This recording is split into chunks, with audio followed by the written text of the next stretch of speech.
आज का हमारा विषय है प्राचीन भारत और इसमें हम गुप्त काल के बारे में बात करेंगे। गुप्त काल को भारतीय इतिहास का स्वर्ण युग कहा जाता है। उस समय प्रशासनिक क्षेत्र में, राजनीतिक क्षेत्र में, सामाजिक और धार्मिक क्षेत्र में, सांस्कृतिक क्षेत्र में, कला के क्षेत्र में, सभी क्षेत्रों में अभूतपूर्व विकास हुआ था। इसीलिए इतिहासकारों ने उसे स्वर्ण युग की संज्ञा दी है। लेकिन उससे पहले हम ये जानना बहुत जरूरी है कि आखिर ये गुप्त कौन थे, कहाँ रहते थे, कहाँ से आए थे, किस तरीके से स्थापित हुए, किस तरीके से सबल शासक बने। और उस सबसे भी पहले ये जानना जरूरी है कि आखिर ये गुप्त थे कौन लोग। तो इतिहासकारों ने विभिन्न साक्ष्यों के आधार पर अध्ययन किया है और अध्ययन करने के बाद विभिन्न इतिहासकारों ने अलग अलग मत प्रकट किए हैं। कुछ इतिहासकारों ने इनको ब्राह्मण माना है, कुछ ने वैश्य माना है, कुछ ने क्षत्रिय माना है और यहाँ तक कि कुछ इतिहासकारों ने तो इन्हें शूद्र की भी संज्ञा दी है। तो इन सभी बातों पर हम लोग विचार करेंगे, लेकिन आज सबसे पहले बात करते हैं कि आखिर वे कौन से इतिहासकार हैं जिन्होंने विभिन्न साक्ष्यों के आधार पर गुप्तों को ब्राह्मण माना है। तो आज गुप्तों की उत्पत्ति के बारे में हम बात कर रहे हैं और हमारे अध्ययन का विषय है कि गुप्त ब्राह्मण थे। तो आइए चर्चा शुरू करते हैं, वीडियो शुरू करते हैं। जब हम बात करते हैं कि गुप्त ब्राह्मण थे तो हमें विवरण मिलता है डॉक्टर हेमचंद्र राय चौधरी और एस.आर. गोयल। ये दो प्रमुख इतिहासकार हैं जिन्होंने कुछ तर्क देकर के ये कहा है कि गुप्त ब्राह्मण थे। इसके अलावा कुछ अन्य विद्वान हैं जिन्होंने अपने अलग प्रकार के विचार दिए हैं और लेकिन उन्होंने भी ये सिद्ध करने की कोशिश की है कि गुप्त ब्राह्मण थे। डॉक्टर हेमचंद्र राय चौधरी और एस.आर. गोयल क्या कहती हैं? सबसे पहली बात वो कहते हैं कि प्रभावती गुप्ता का गोत्र धारण माना जा रहा है, यानी कि चंद्रगुप्त द्वितीय की पुत्री प्रभावती गुप्ता जो कि उनकी प्रथम पुत्री थी, उनका जो है गोत्र जो है वो धारण गोत्र था। और धारण गोत्र के आधार पर अगर देखा जाए तो जो अग्निमित्र शासक हुआ था उसकी जो पत्नी थी वो धारिणी थी। तो उससे जोड़ते हुए चूंकि अग्निमित्र जो है एक ब्राह्मण वंशीय शासक था, पुष्यमित्र शुंग का पौत्र था, तो ऐसा माना जाता है कि चूंकि वो अग्निमित्र की पत्नी धारिणी जो थी उनसे संबंध रहा होगा प्रभावती गुप्ता के गोत्र का, इसलिए उससे जोड़कर देखा जा रहा है कि ये ब्राह्मण थे गुप्त। क्योंकि प्रभावती गुप्त जो है वो चंद्रगुप्त द्वितीय की पहली पुत्री थी। अब दूसरा जो साक्ष्य ये देते हैं वो ये देते हैं कि चंद्रगुप्त की द्वितीय पुत्री का विवाह जो हुआ था वो बाकाटक नरेश के राज परिवार में हुआ था। बाकाटक दक्षिण का राज्य था, वहां पर हुआ था और ये माना जाता है कि बाकाटक नरेश थे या बाकाटक जो राज परिवार था वो ब्राह्मण वंशीय परिवार था, इसलिए इनको कहा जाता है कि गुप्त ब्राह्मण रहे होंगे, ऐसी मान्यता है। अब तीसरा जो साक्ष्य प्रस्तुत करते हैं वो है तालकुंड अभिलेख। ये तालकुंड अभिलेख प्राप्त हुआ है उत्खनन के द्वारा।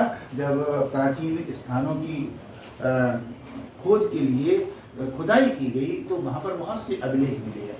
वहां पर जो अभिलेख मिला है उसके अनुसार जो कुंतल क्षेत्र था, दक्षिण में कुंतल क्षेत्र था, वहां का राजा था काकुत्स वर्मन। वहां का राजा था काकुत्स वर्मन और उस काकुत्स वर्मन के द्वारा गुप्त वंश के अनेक राज परिवार, अनेक जो है गुप्तों के साथ में वैवाहिक संबंध किए गए थे और ये माना जाता है कि काकुत्स वर्मन जो है वो ब्राह्मण वंशीय था। तो जो कुंतल क्षेत्र का जो राजा था काकुत्स वर्मन वो ब्राह्मण था और उसने गुप्त शासकों के परिवारों में अपनी पुत्रियों का विवाह किया था। तो वो कहना ये है इन इतिहासकारों का कि उसने ऐसा किया होगा क्योंकि गुप्त भी ब्राह्मण होंगे, ऐसा इनका दावा है। तो ये 3 तर्क देते हैं हेमचंद्र राय चौधरी और एस.आर. गोयल साहब। अब आगे बात करते हैं कि स्कंद पुराण का हवाला देते हुए इतिहासकार डॉक्टर दशरथ शर्मा ने जब स्कंद पुराण का अध्ययन किया तो वो एक दावा करते हैं कि उन्होंने ये पाया कि गुप्त जो है वो धर्मारण्य क्षेत्र के रहने वाले थे। और ये धर्मारण्य क्षेत्र वर्तमान समय में उत्तर प्रदेश का मिर्जापुर के आसपास का इलाका माना जाता है, विंध्याचल और मिर्जापुर के आसपास का इलाका। इनका दावा ये है कि गुप्त पहले ब्राह्मण नहीं थे, लेकिन जब इस क्षेत्र में वो रहे तो उनका संपर्क जो है वो गुरुओं से हुआ। तो जिन गुरुओं से उनका संपर्क हुआ वो ब्राह्मण थे, और ब्राह्मण गुरुओं से संपर्क होने के बाद उन्होंने सारी चीजें जो है वो उसी तरीके की अपना ली और उसके बाद वो ब्राह्मण बन गए। ये दावा है डॉक्टर दशरथ शर्मा का कि गुरुओं की शरण में आने के बाद चूंकि गुरु ब्राह्मण थे, इसलिए उन्होंने भी, गुप्तों ने भी ब्राह्मण स्वीकार कर लिया, ब्राह्मण संस्कृति स्वीकार कर ली, और उसके बाद उन्होंने भी ब्राह्मण को ही अपना लिया, इसलिए वो ब्राह्मण वंशीय बन गए, ऐसा इनका दावा है। एक और साक्ष्य में मिलता है और वो है नेपाली विद्वान। नेपाल के एक विद्वान है, उन्होंने जो है कुछ स्थानों पर उत्खनन करवाया। उसमें उन्होंने नेपाल में भी उत्खनन करवाया और दक्षिणी इलाकों में भी उत्खनन करवाया। तो उन्होंने जो प्राप्त किया है, जो देखा है, जो अध्ययन किया है, उसमें जो सूचनाएं दी हैं, उसमें एक सूचना उन्होंने ये दी है कि नेपाल के अभिरागुप्त, नेपाल में एक वंश था जिस वंश को अभिरागुप्त कहते थे, और ये कहते हैं कि भारत के गुप्तों के वैवाहिक संबंध इन अभिरागुप्तों के साथ थे, और ये अभिरागुप्त जो है वो ब्राह्मण गोत्र से संबंध रखते थे, ब्राह्मण वंशीय थे। इसलिए जो भारत में गुप्त शासक हुए हैं वो गुप्त भी ब्राह्मण वंशीय रहे होंगे। ये दावा है नेपाल के विद्वान का, जिन्होंने उत्खनन के आधार पर, प्राप्त साक्ष्यों के आधार पर व्याख्या की है, और व्याख्या करने के बाद ये तर्क दिया है। तो ये तर्क था उनका। अब इसके बाद एक और तर्क देखते हैं। ये जो नेपाली विद्वान थे, इनका नाम था D.R. रेग्मी इनका नाम था, जिन्होंने ये अध्ययन किया है। अब इसके बाद देखेंगे एक बौद्ध विद्वान है जिनको परमार्थ के नाम से जाना जाता है। बौद्ध विद्वान थे परमार्थ। इन्होंने क्या कहा है? इन्होंने कहा है कि गुप्त बालादित्य द्वारा बहन का विवाह वसुरता ब्राह्मण से करना, यानी कि जो बालादित्य थी, राजा बालादित्य थी गुप्त वंशीय, उन्होंने अपनी बहन का विवाह जो है वो वसुरता नामक व्यक्ति के साथ किया था। बालादित्य ने अपनी बहन का विवाह वसुरता नामक व्यक्ति के साथ किया था, और वो वसुरता नामक व्यक्ति जो है वो ब्राह्मण था। तो हो सकता है, ये संभावना है कि वो बालादित्य गुप्त जो है ब्राह्मण रहे होंगे, इसीलिए उन्हें ब्राह्मण लड़के के साथ अपनी बहन का विवाह किया। तो इस साक्ष्य के आधार पर, इस तथ्य के आधार पर इन बौद्ध विद्वान का दावा है परमार्थ जी का कि गुप्त ब्राह्मण थे। अब एक और बात हम देखते हैं कि एक शिलालेख है गुप्तकालीन, जिसको मंदसौर शिलालेख के नाम से जाना जाता है। मंदसौर जो है वर्तमान समय में मध्य प्रदेश के नीमच नामक स्थान के पास में है। मंदसौर प्रसिद्ध जगह है, ऐतिहासिक जगह है। यहाँ पर उत्खनन के आधार पर एक शिलालेख पाया गया है, और उस शिलालेख में कुछ लिखा हुआ है, कुछ ऐसा लिखा हुआ है जो ये प्रमाणित करता है कि गुप्त ब्राह्मण थे। यहाँ पर लिखा हुआ है कि ब्राह्मण रविकीर्त, एक ब्राह्मण थे रविकीर्त, उनकी पत्नी का नाम भानुगुप्ता था। उनकी पत्नी का नाम भानुगुप्ता था, रविकीर्त की पत्नी का नाम। और ये भानुगुप्ता हो सकता है कि गुप्त राजा भानुगुप्त की पुत्री रही हो। यानी कि जो इस अभिलेख में प्राप्त होती है सूचना, वो ये सूचना प्राप्त होती है कि रविकीत जो ब्राह्मण थे उनकी पत्नी का नाम भानुगुप्ता था, और भानुगुप्त एक गुप्त शासक भी हुए हैं, तो हो सकता है कि ये उनकी पुत्री रही होंगी। इसलिए ये दावा करता है वंशवर अभिलेख, जो इतिहासकारों ने, पुरातत्ववेत्ताओं ने अध्ययन किया है, उसके आधार पर ऐसा प्रतीत होता है कि गुप्त ब्राह्मण रहे होंगे। तो ये मैंने चर्चा आपके बीच की है कि गुप्त ब्राह्मण थे। किस तरीके से इतिहासकारों ने यह प्रमाणित करने की कोशिश की है, इस तथ्य को साक्ष्यों के आधार पर सिद्ध करने की कोशिश की है।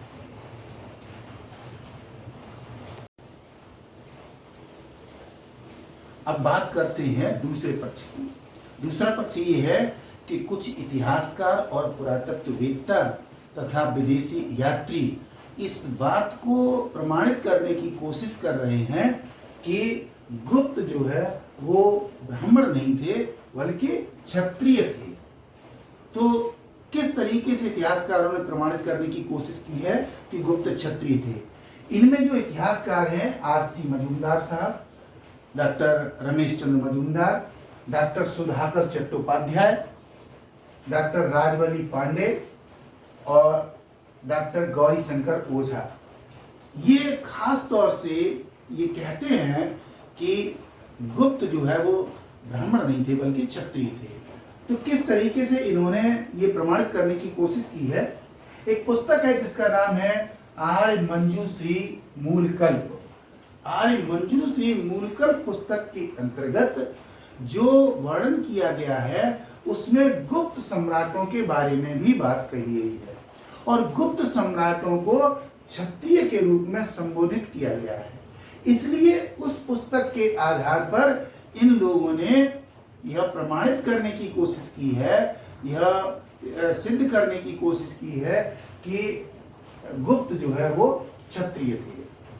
और दूसरा अगर हम देखें तो बिहार राज्य में एक पंचोम नामक जगह है, जो प्राचीन उसका नाम पंचोम है। वहां पर एक अभिलेख प्राप्त हुआ है उत्खनन के आधार पर।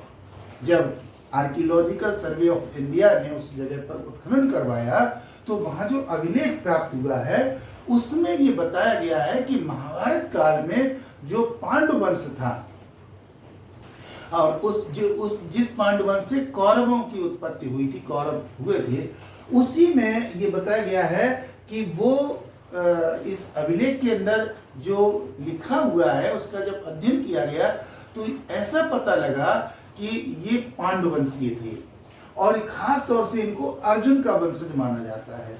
तो अर्जुन चूंकि पांडुवंशीय थे तो अर्जुन जो है वो क्षत्रिय थे, और वो को क्षत्रिय माना गया है। इसलिए यह प्रमाणित करने की कोशिश की गई है पुरातत्ववेत्ताओं के द्वारा कि हो सकता है कि गुप्त लोग भी क्षत्रिय रहे होंगे, ऐसा इनका मानना है। तीसरा जो प्रमाण हमको मिलता है वो मिलता है जावा।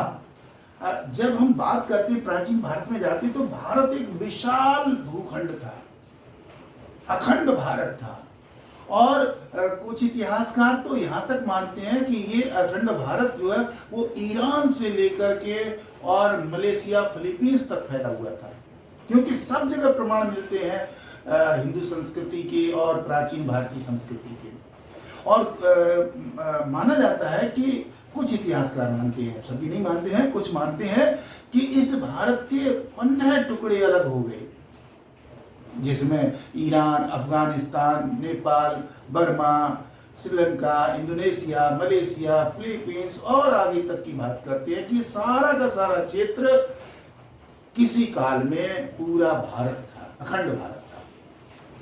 तो ये जो जावा, सुमात्रा, बोर्नियो द्वीप है, दक्षिण हिंद महासागर और प्रशांत महासागर के पास में है। तो ये हिंद महासागरी जो द्वीप है, यहाँ पर भी प्राचीन भारतीय संस्कृति पाई जाती है। तो यहाँ पर एक ग्रंथ है जिसका नाम है तंत्री कामंदक। तो तंत्री कामंदक नामक जो पुस्तक है उसमें उन्होंने अपने राजा को संबोधित किया है, जो वहां का जावा का राजा था। और जावा का राजा जो था उसको संबोधित किया है इक्ष्वाक वंशी कहा गया है। अगर हम इक्ष्वाक वंश की बात करें तो इक्ष्वाक वंश जो है वो नेपाल के तराई इलाके के अंतर्गत था और उस वंश के भी गुप्तों के साथ संबंध थे, ऐसा माना जाता है। और वो वंश भी क्षत्रिय वंश था, इक्ष्वाक वंश। तो एक तो जावा के लोगों ने अपने राजा को इक्ष्वाक वंशीय माना, एक तथ्य। दूसरा तथ्य ये है कि वो आगे कहते हैं कि हमारा ये जो राजा है वो समुद्रगुप्त के वंशज का है। समुद्रगुप्त को भारत का नेपोलियन कहा गया है। क्यों कहा गया है?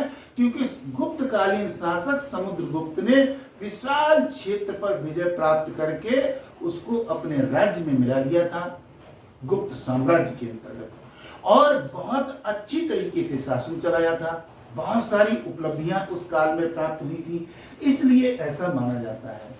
तो ये जो ग्रंथ है ये दो बातों की पुष्टि करता है। एक तो ये कहता है कि हमारा राजा जो है वो इक्ष्वाक वंशीय था, और दूसरा ये कहता है कि हमारा राजा जो है वो भारत के राजा समुद्रगुप्त का वंशज था। और ये दोनों बातें ये बताने की कोशिश कर रही हैं कि गुप्त शायद क्षत्रिय रहे होंगे, ऐसा माना। अब अगली जो बात करते हैं, अगला जो हमें प्रमाण मिलता है वो मिलता है चीनी यात्री इत्सिंग का। चीनी यात्री जो इत्सिंग था, जिसने भारत की यात्रा की थी और लंबे समय तक भारत में रहा, और फिर उसने अपने यात्रा विवरण के अंतर्गत बहुत सारी बातें भारत के संदर्भ में लिखी थी। वो लिखता है कि गुप्त शासकों ने, गुप्त जो शासक था उसमें तत्कालीन, उसने मृग सिखावन नामक एक जगह जो है वो दी थी मंदिर बनाने के लिए। और यहाँ पर मंदिर बनाया गया था जहां पर बहुत सारे लोग रहते थे, पूजा अर्चना करते थे, चिंतन करते थे। और ये जो मंदिर का निर्माण करवाया गया था, इसमें 24 गांव दान में दिए गए थे इस मंदिर के साथ में, ताकि वहां पर अच्छी तरीके से व्यवस्था हो सके। अब इत्सिंग आगे ये लिखता है अपने वर्णन में कि इस तरीके का कार्य क्षत्रिय शासक किया करते थे। तो चूंकि वो ऐसा संकेत देता है, इसलिए इतिहासकारों का मानना है कि हो सकता है उसका संकेत इस ओर हो कि तत्कालीन जो गुप्त शासक है वो भी क्षत्रिय रहा होगा, क्षत्रिय होगा। इसलिए इत्सिंग ने अपनी पुस्तक में, अपनी यात्रा वृत्तांत में ऐसा वर्णन किया है। तो ये कुछ तथ्य है। इसके अलावा भी और कुछ छोटे मोटे तथ्य हैं जो इस बात को प्रमाणित करने की कोशिश करते हैं कि गुप्त जो है वो क्षत्रिय थे। तो ये आप तक मैंने सूचना पहुंचाई है कि गुप्त क्षत्रिय थे।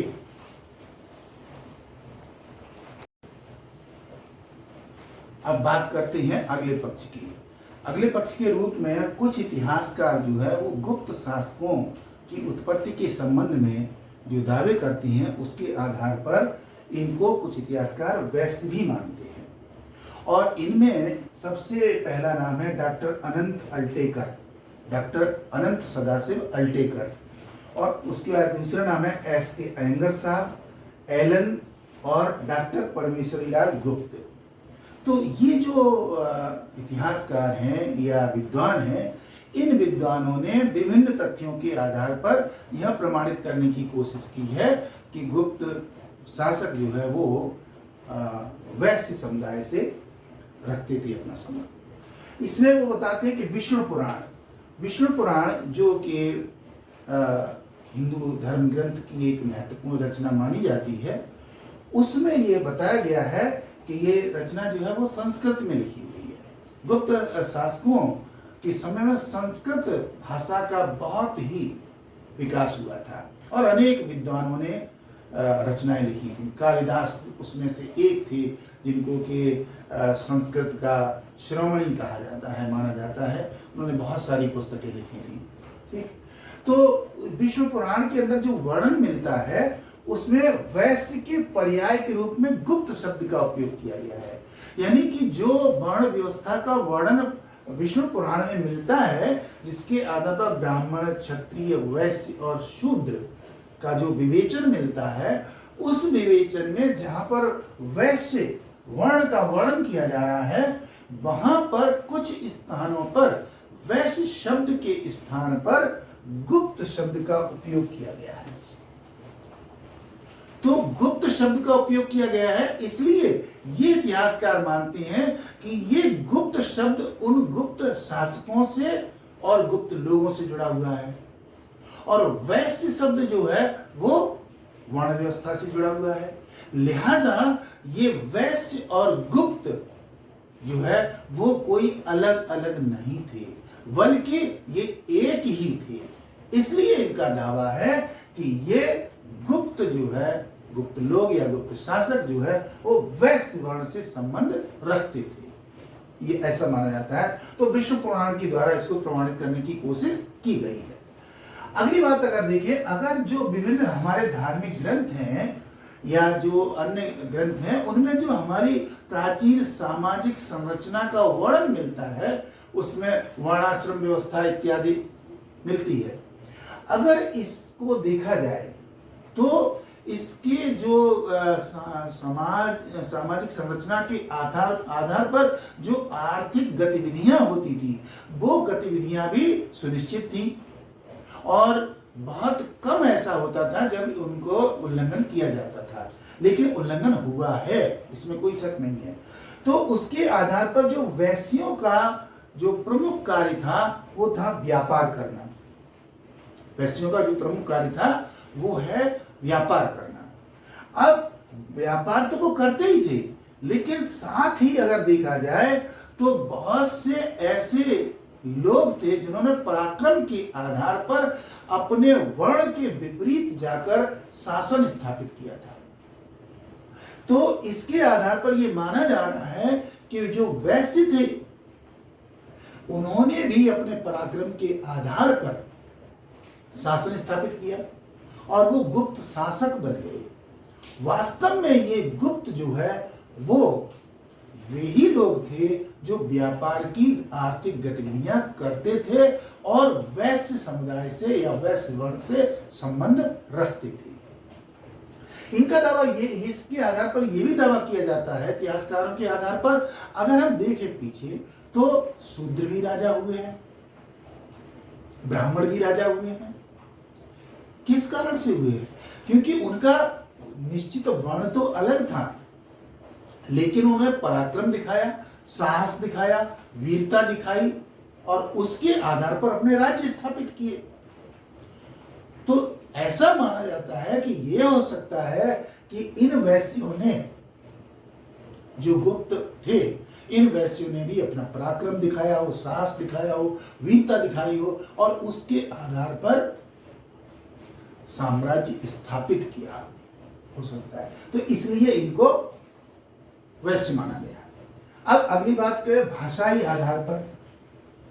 भाषा के आधार पर देखा जाए तो संस्कृत भाषा के व्याकरण में अगर हम देखें तो मूल शब्द से पहले जो शब्द लगता है उसको उपसर्ग कहते हैं, और मूल शब्द के बाद में जो शब्द जोड़े जाते हैं उनको प्रत्यय कहते हैं।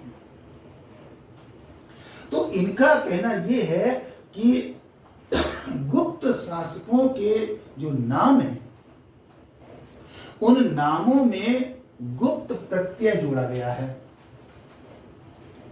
और इस गुप्त प्रत्यय शब्द का जो है, इस गुप्त शब्द का प्रत्यय के रूप में प्रयोग किया गया है, जैसे श्रीगुप्त, चंद्रगुप्त, समुद्रगुप्त, कुमारगुप्त, विष्णुगुप्त जैसे नाम जो है वो लिखे हुए।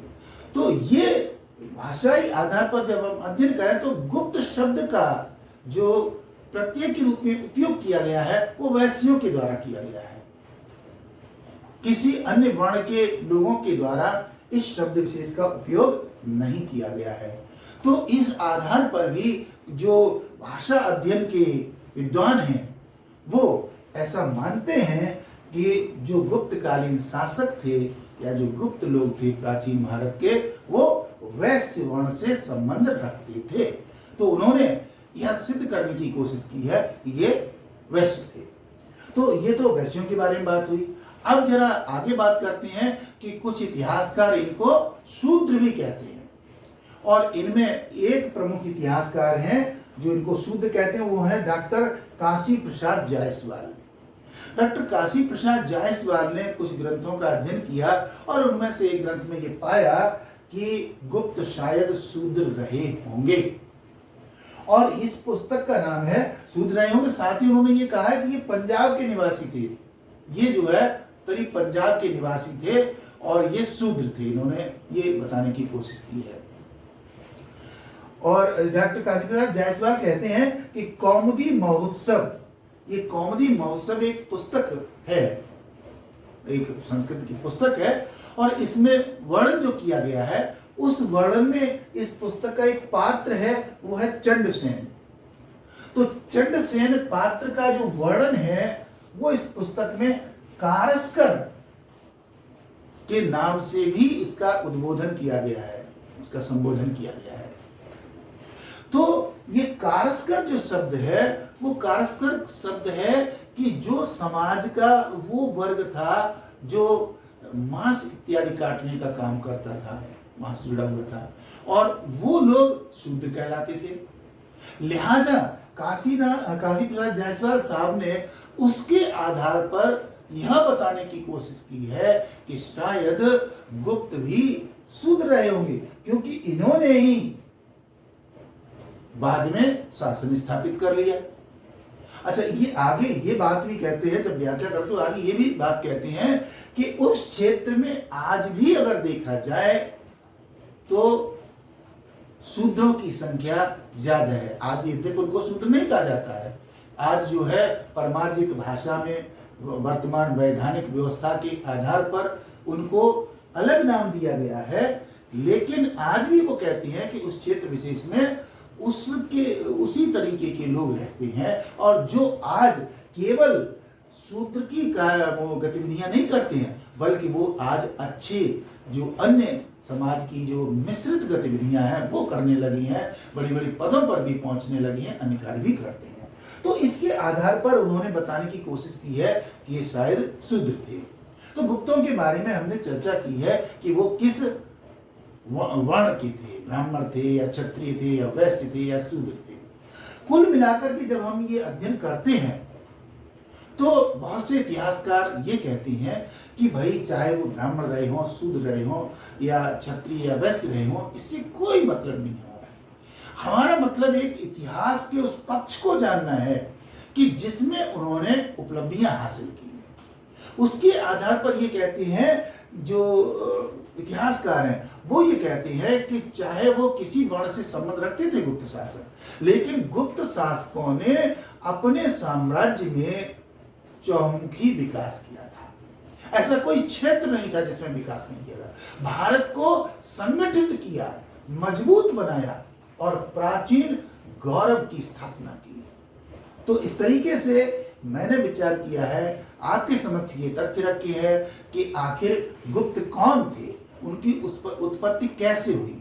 अच्छा, आगे विद्वान ये भी कहते हैं कि इनके स्थान का भी अलग अलग बात करें। कुछ कहते हैं जो वर्तमान पूर्वी उत्तर प्रदेश है, जिसमें हमारा जौनपुर, बनारस, इधर आजमगढ़ तक का इलाका ये आता है, और साथ में कुछ लोग इलाहाबाद की बात करते हैं। कुछ इतिहासकार कहते हैं कि मथुरा के निवासी थे, और कुछ इतिहासकार तो इनको बंगाल का निवासी कहते हैं, बंगाल और बिहार के रहने वाले थे। तो इस संबंध में भी अलग अलग मत हैं कि गुप्त कहाँ के निवासी थे। आज मैंने आपको ये जानकारी आप तक पहुंचाने की कोशिश की है। उम्मीद करता हूं जानकारी आपको अच्छी लगी होगी। यदि जानकारी अच्छी लगी है तो वीडियो को लाइक और शेयर करना मत भूलिए, और हमारे चैनल को सब्सक्राइब जरूर कर लीजिए, ताकि आपको ऐसी ही महत्वपूर्ण जानकारी निरंतर मिलती रहे। Thank you very much.